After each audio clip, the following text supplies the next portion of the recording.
In the next section, we're going to take a look at what to look for in a 3D printer.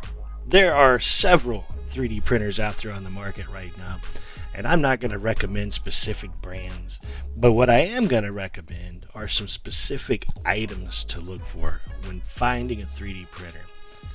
I think number one always is going to be budget. It's not just the printer that you have to purchase. You have filament that you have to purchase, and there may be other things that you want to purchase, specific upgrades, or perhaps even things during the post-processing of 3D printing. Maybe you need files, or you need sandpaper.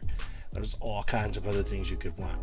I think you also need to consider the type of materials you want to use. Different filaments, ABS, as we've discussed earlier, really prone to warping, and also it's really touchy around ambient temperature. So I think also the ease of use and ease of repair. And you need to decide, do I want to fix this myself, or do I want a printer that comes with the bells and whistles and a guarantee so that I can just send it off and get it fixed? I think also extruder type, although this is not as common as it used to be, but there are a couple of different types like direct drive, and then there's a Bowden tube. And then do you have a filament or do you have cartridges? Some printers are proprietary, meaning they have their specific brand of filament that you've got to use. I think total space, total print volume is a big deal.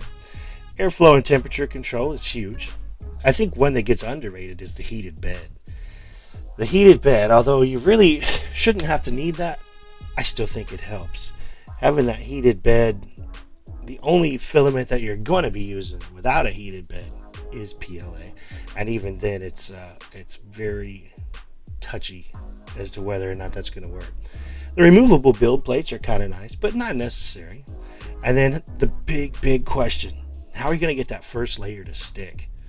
There are products I use, PEI sheets. I'll show you that. There are products out there called BuildTack. BuildTack is an excellent product. There are several products out there that will help that first layer stick, and some printers already come with them on. Prusa is notorious for that. A slicer program. Some programs have their own slicers they come with, and other ones, other printers, you can use any kind of slicer that you want.